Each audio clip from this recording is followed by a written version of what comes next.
Good morning, everyone. It is Thursday, August 3rd, 2017, and this is your fun fact of the day.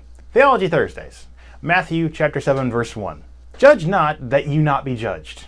That's not actually the end of the verse. The verse actually continues on in an explanation of how the measurement you judge somebody else by will also be used to measure you. So really it's more like judge people fairly. Judge people how you would like to be judged.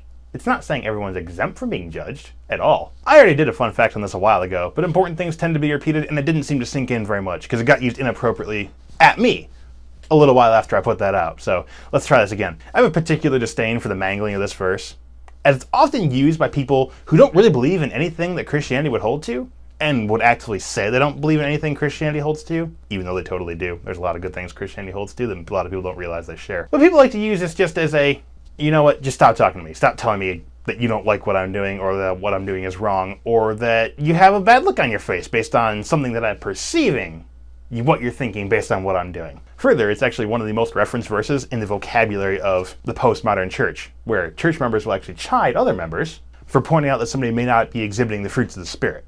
And if someone's Bible is usually about 4 or 5 verses long, this one is usually, almost certainly, included in that short list. So all around, this verse gets used and abused a lot.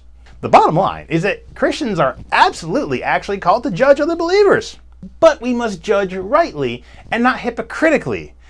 And bear in mind, when we judge, it is not ultimate judgment. When I as a Christian look at another Christian and say, by the way, you're drunk as hell, that's wrong, I'm not saying he's going to hell because he drank. That is ultimate judgment, and that is what lies in God's hands. And we know that. I am, however, correct in pointing out his drunkenness in public, or his drunkenness at all, and telling him he might not want to do that. That is a correct judgment, and a right and rightly placed judgment. Previously, I described it as admonishing in place of judging. Didn't really seem to take very well, so we'll just clarify what judging actually means. Christians are not to judge non-believers because there's a difference of measurement there. We as believers in Christ hold to a different standard of acting, of behavior, of mental processes than non-believers. We are, however, called to preach the gospel to non-believers at all times, and you do that by acting them out correctly. And when somebody, a believer, is not acting them out correctly, it would do well to point that out to them so that they can represent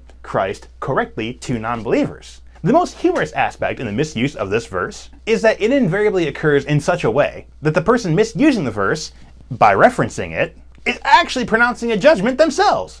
If a non-believer, just random atheist, agnostic, Hindu, whatever, looks at someone they know to be a Christian and says, hey, that wasn't a nice thing you said in that conversation, judge not, ye judger. That person, proclaiming the judge not lest ye be judged, is making a judgment about how they perceived that interaction. The hypocrisy of quoting that verse is that it is making a judgment by which you're invoking that verse. If you think about it, you actually realize this is exactly what happens every time.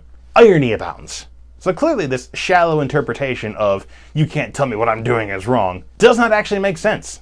This verse is also usually used as a gavel to bring about some sort of immediate stoppage or halt to the conversation at present, or of a discussion of another person's behavior. The incorrect understanding of this verse is that we as Christians are completely forbidden to call to attention any area of someone else's behavior that isn't completely correct. That is a misunderstanding. That is an incorrect interpretation. The words of Jesus, also found in John chapter 7, verse 24, Matthew 7:16, Luke 17:3, and Matthew 18, verses 15 through 17, completely defy this misinterpretation. Completely wipe it out, proving it wrong. Other supporting verses also include Leviticus chapter 19, verse 15, 1 Thessalonians 5:14, and Galatians 6:1. So when someone says, stop being so judgy, it could actually go a long way to educate them on the very fine difference between judgment and being judgy. A Christian can judge another Christian by a behavior that is wrong. They are allowed to point that out. They should point that out. In judging, we are not called, anyone is not called to say, by the way, great sin, you're going to hell. That's a judgment that is incorrect, misplaced, and not our place to do. Bear that in mind. Delve deeper into these definitions and distinctions in the links in the description below. By all means, please. I would be so happy if this misinterpretation could vanish. In other news, today is National Watermelon Day. So slice yourself off a bit of watermelon and ponder this for a while. Ponder it long and hard. Please, actually. It could go a long way if a lot of people would start using it comprehensively and correctly. Hope you enjoyed this fun fact of the day. See you tomorrow.